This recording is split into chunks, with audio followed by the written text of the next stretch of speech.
नाम जप किसी भी क्रिया में निषेध नहीं है। मंत्र जप के लिए विधान है कि आप जब अपवित्र हो, अपवित्र क्रिया में हो, तो मंत्र जप न करें, लेकिन नाम जप किसी भी क्रिया में नहीं निषेध है। और बहुत ही धन्य भाग है जो हर क्रिया में नाम जप करे, तो उस क्रिया का जो बंधन है, कोई भी क्रिया हो, वो उसे बांध नहीं पाएगी। आप नाम जप करते हुए कोई भी सुख भोगें, आप देखें आपको सुखानुभूति नहीं होगी। वो सुखानुभूति नाम को रुकवाएगी कि रुको, क्योंकि वो असत है और नाम सत है।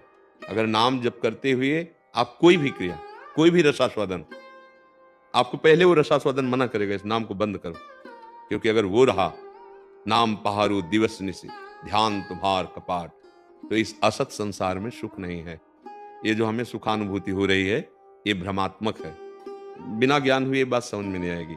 जैसे हम जब गंगा किनारे भ्रमण करते थे, तो प्रातःकालीन वेला पर जब सूर्य की किरणें रेत पे पड़ती थी, तो दूर से दिखाई देता था निर्मल जल भरा हुआ है। मरुभूमि में जहां एक बूंद जल नहीं है, वहां निर्मल जल दिखाई देता था, तरंगायमान दिखाई देता, और जब नजदीक पहुंचो तो एकदम सूखी रेत है। ऐसे ही जिसे हम सुख समझते हैं, ये सुख नहीं, ये सुख की छाया है। क्योंकि है तो सुख कहीं, तो उसकी छाया पड़ रही। सुख कौन है? गोविंद, श्री कृष्ण। जैसे हम जिस शरीर को प्यार करते हैं, उस शरीर से गोविंद हट जाएं, तो उस शरीर को हम नहीं प्यार करेंगे, उसको जला देंगे, उसको गाड़ देंगे। क्यों? शरीर को ही तो जानते थे, उसी से प्यार करते थे, अब क्यों नहीं करते? बोले नहीं, वो नहीं रहा। वो जो प्यार करते थे जिससे, वो नहीं, उसे तुम जानते थे क्या? जानते तो शरीर को थे। अनजाने में भी हम भगवान से ही प्यार करते हैं।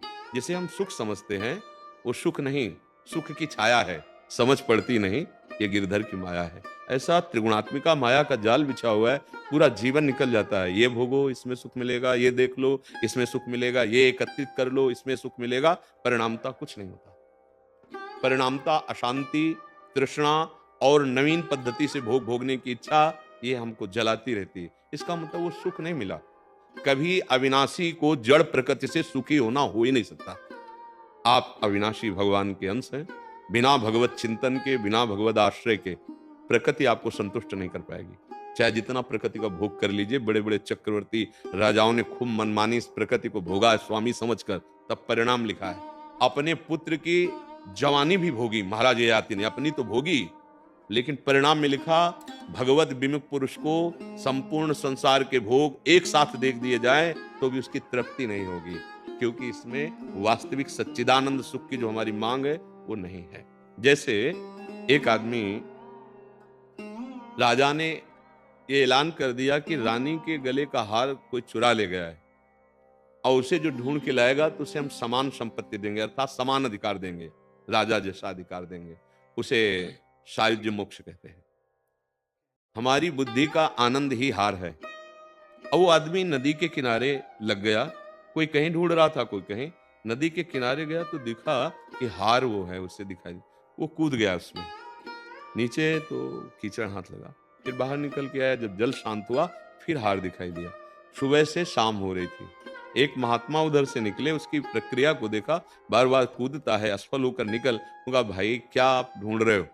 तो उन्होंने कहा कि ऐसा ऐसा राजा की रानी का हार खो गया है, अगर मुझे मिल गया तो अपनी समीपता समान हमें सुख प्रदान करेंगे। तो उनका, तुम जहां सुख देख रहे हो, हार देख रहे हो, वो वहां नहीं है, पीछे मुड़ो। तो पीछे मुड़े तो एक बहुत बड़ा पेड़ था खजूर का। तो बाज पक्षी ने उस हार को समझा कि उसमें रत्न मणि आदि थे, मांस का जैसे, तो वो उसको पकड़ के लाया था और उस खजूर के कांटे में टांग दिया। जब चोंच मारी तो उसे पत्थर समझ में आया, उड़ गया, उसकी छाया पड़ रही थी। बिल्कुल ठीक ऐसे ही आपके अंदर सच्चिदानंद सुख है और आप उसे संसार नदी में बाहर देख रहे हैं, शरीरों में, भोगों में, नाना प्रकार की वस्तुओं में। बहुत जन्म हमारे इसी में बीत गए, ये भी जन्म इसी में बीता जा रहा है। देखो आप 50 वर्ष के, 40 वर्ष के, 30 वर्ष के हुए हो, क्या सुख मिला है? आप कहोगे खूब रुपया है, हमने सब भोग भोगे हैं। अनुभूति क्या है? वही तृष्णा, वही वासना, वही चाहत, मतलब वो चीज नहीं मिली जो हम खोज रहे हैं। वो जब मिल जाएगी ना, जैसे केवट जी को मिली, जब प्रभु के चरण धो रहे ना, तो अत आनंद उमगी अनुरागा, चरण सरोज पखारन लागा। अद्भुत आनंद। बाद में प्रभु जानकी जी की अंगूठी देते हैं, वो कहता है आपका चुनाव साहिब। ये बात जब हृदय में आ जाए, पा गया, जो मैं मांग रहा था वो पा गया, वो प्रभु है। तो यदि आप हर क्रिया में नाम जप कर रहे हैं, तो आप बहुत बड़ा कार्य कर रहे हैं। नाम जप के लिए कोई निषेध नहीं, भगवान आदेश कर रहे हैं, मामनुस्मर युद्ध सर्वदा सर्वकालीन, सर्वदा शब्द है, सर्वकालीन हर समय मामनुस्मर, मेरा स्मरण कर और युद्ध, अपने कर्तव्य का पालन कर। धर्मयुक्त भोगों को भोगते समय भी यदि नाम जप करोगे तो वो भोग तुम्हें बांध नहीं पाएगा, तुम मुक्त हो जाओगे। शौच में बैठे हैं तो हमारा नाम चल रहा है, कार्य कर रहे हैं तो नाम चल रहा है। नाम के लिए ये नियम नहीं है कि आप इस समय नहीं जप सकते, हर समय जप सकते हैं। मंत्र के लिए नियम है अपवित्र और पवित्रता का। नाम के लिए तो अपवित्र पवित्रो वा सर्वावस्थांगतो पिवा यह स्मरेत पुंडरीकाक्षम सवायाभ्यंतरः शुचि। जो नाम उच्चारण करता है पुंडरीकाक्ष भगवान श्री हरि का, वो भीतर और बाहर से उसी क्षण पवित्र हो जाता है। और अगर हम सोच में प्राण निकल गए तो नाम जप नहीं चल रहा, अंतिम समय जो हमारा चिंतन होता है वही फाइनल होता है।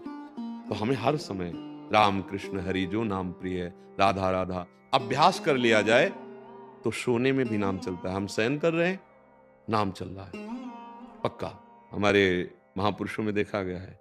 और आप हृदय में भी देख लीजिए, नाम चल रहा है इसका परिचय तब मिलेगा जब आप सो के उठे, अभी चेतना भी जागृत नहीं हुई, नाम चल रहा है, इसका मतलब सोने में भी नाम चल रहा था। नाम का अगर हम अभ्यास कर ले तो हर विकार पर विजय प्राप्त हो जाएगी, बिना लड़े विजय प्राप्त हो जाएगी, वो बिल्कुल पक्का। बस नाम निरंतर, ये तो बड़े भाग्य की बात है कि हर क्रिया करता हुआ नाम जप कर रहा है। जितने बड़े महापुरुष हुए हैं सब नाम के बल से हुए हैं, जितना भजन हुआ नाम हुआ। देखो ये नहीं कि विरक्त वेश को ही भगवान मिलते हैं, विरक्त वेश की स्थिति होती है। आप भक्तों को देखो, गृहस्थी में थे, नरसिंह मेहता गृहस्थ थे ना, हाँ प्रहलाद जी गृहस्थी में ही आगे चलते, ध्रुव जी गृहस्थी में, उनके पुत्र पौत्र सब हुए। और ऐसे महापुरुष हुए जिनका स्मरण प्रातःकालीन करने के लिए आदेश किया गया। प्रहलाद, नारद, पराशर, पुंडरीक, व्यास, अम्बरीश, सुख, शौनक, भीष्म, दालव्यान। देखो भक्तमाल चरित्र पढ़ के देखो, एक से एक गृहस्थ महाभागवत के। और अभी कुछ ही वर्षों पहले महान पूज्य श्री भाई जी हनुमान प्रसाद पोद्दार जी, धोती कुर्ता चश्मा और बड़े बड़े विरक्त उनके चरणों में बैठकर ज्ञान प्राप्त करते थे। पूज्य राधा बाबा ने तो आजीवन का सन्यास ही उन्हीं के समीप रहने का ले लिया। क्या है ये गृहस्थ और विरक्त केवल चलने की पद्धति है, दोनों बराबर सामर्थ्यशाली हैं, वही अंश है। हाँ आप प्रभु को भूल गए, आप भोगों में रत हो गए, और अगर भोगों को भोगते हुए प्रभु का स्मरण कर लें तो जो एक योगी को गति प्राप्त होगी वही आपको गति प्राप्त होगी, क्योंकि आप धर्मयुक्त भोगों को स्वीकार करके गृहस्थ मार्ग से चल रहे हैं। आप न गृहस्थ है न विरक्त है, न आप स्त्री है न पुरुष है, भगवान के अंश हैं, बस सेवा मिली है। जो वर्दी मिले, जो पद मिले, उसका आजीवन धर्मपूर्वक निर्वाह कर लिया जाए तो बस वो भगवान की पूजा बन जाती है। तो हमें पुरुष की वर्दी मिली, हम किसी के पिता है, किसी के पुत्र है, किसी के पति है, किसी के मित्र है, अपने अपनी जगह ठीक धर्मयुक्त वर्ताव और नाम जप, निश्चित उसको वही गति प्राप्त होगी जो एक विरक्त महान तपस्वी भगवत प्राप्त महात्मा, वैसे वो गृहस्थ भगवत प्राप्त महात्मा कहा जाएगा। देखो विभीषण जी भगवान के सामने आए तो विभीषण जी क्या है, लंकाधिपति रावण के भाई हैं और दूसरे प्रधानमंत्री हैं, कोई ऐसी लाल पीली पोशाक नहीं है, राजमंत्री है। भगवान क्या कह रहे, तुम सरीखे संत प्रिय मोरे, धरो देह नहीं आन निहोरे। तुम्हारे जैसे संतों के लिए मेरा अवतार होता है, विभीषण जी को भगवान कह रहे। क्यों कह रहे, उनमें साधुता है, वो भजन करते हैं, वो भगवान के प्रति इतना समर्पित है कि रावण लात मारे बुरा नहीं मानो। तो भगवान कैलाशपति ने भी प्रमाणित किया, भगवान शंकर ने कि संत है, उमा संत के यही बड़ाई, मंद करत जो करे भलाई। उनका आप पिता के समान भले मारा मुझे, लेकिन फिर मैं आपसे हाथ जोड़कर कहता हूं, ये जो आप कर रहे हो बहुत बड़ा अपराध है। आप भगवान श्री राम की चरण शरण में जाइए और जानकी जी वापस कर दीजिए। नहीं माना, वो भगवान की शरण में आ गए। गृहस्थ में है विभीषण जी और महाभागवत परम संत कहे गए। तो देखो ऐसा नहीं कि आप पैंट शर्ट में संत नहीं हो सकते। संत एक स्थिति होती है, एक स्वभाव होता है, संतों के लक्षण होते हैं, आंतरिक लक्षण होते हैं। हाँ हमें बाहरी विरक्त मार्ग से वो लक्षण प्राप्त करने, आपको गृहस्थ मार्ग से प्राप्त करने। आप हमसे श्रेष्ठ हैं। कैसे, हमारा जन्म हुआ गृहस्थ में, हमारा भरण पोषण हुआ गृहस्थ से, आज भी भिक्षा मिलती है गृहस्थ से, हमारे वस्त्र पोशाक गृहस्थ से मिलते हैं, और वो गृहस्थ हमारा भरण पोषण करते हुए जैसे हम भजन कर रहे हैं वैसे वो भजन करते हुए विविध कार्य कर रहा है, इसलिए प्रणाम योग्य है। बस हम लोग ये मान लेते हैं हम तो गृहस्थ हैं, हमारा तो कार्य केवल विषयों का भोग करना है, फिर हम बिगड़ जाते हैं। अगर हम ये माने कि हम एक साधक हैं, हमें गृहस्थ धर्म मिला है, या हमें जो भी ड्यूटी, जो भी पद मिला है, यही हमारी पूजा है। हम भगवान का स्मरण करते हुए कभी अधर्म आचरण नहीं करेंगे, ना किसी के प्रलोभन से डरेंगे और ना किसी के भयावह धमकी से डरेंगे। हम अपने कर्तव्य का पालन करेंगे, जीत जाएगा, इस माया पर विजय प्राप्त कर लेगा। पर ऐसा नहीं हो पाता। जहां कोई दुखद परिस्थिति आई, जहां भयावह परिस्थिति आई, हम गिर जाते हैं, या भारी प्रलोभन आया, हम गिर जाते हैं, फिर वो भजन नहीं माना जाता, फिर आप धर्म भ्रष्ट हो गए। ऐसे ही चाहे विरक्त हो चाहे गृहस्थ, अगर अपने अपने अधिकार का ठीक कर्तव्य पालन करे और नाम जप करे तो भगवान को प्राप्त हो जाएगा। बिल्कुल आप ये समझो, जटायु जी ने केवल सिया जी की रक्षा का भाव लिया, तो शरीर त्यागते समय रघुनाथ जी ने उन्हें गोद में लिया, और जब शरीर छूटा तो हरि रूप होकर भगवान के धाम को गए। उस समय जो भगवान के वचन थे, उन्होंने कहा इसमें मेरी कोई कृपा नहीं, आपका कर्म, आपने जो परहित के लिए प्राण समर्पित कर दिए, इसी कर्म ने आपको ये उत्तम गति प्रदान की है, हे तात, ऐसा कह के संबोधन करते। तो जो हमारी राष्ट्र सेवा है, जो हमारी समाज सेवा है, जो हमारी गृह सेवा है, ये हमारी भक्ति है। हम नाम जप करते हुए कभी परास्त ना हो। परास्त होने का मतलब प्रलोभन में परास्त हुआ जा सकता है, या धमकी में, भय में। चाहे माया हमें भयभीत करे या चाहे माया के जन भयभीत करे, हमें भय नहीं धारण करना।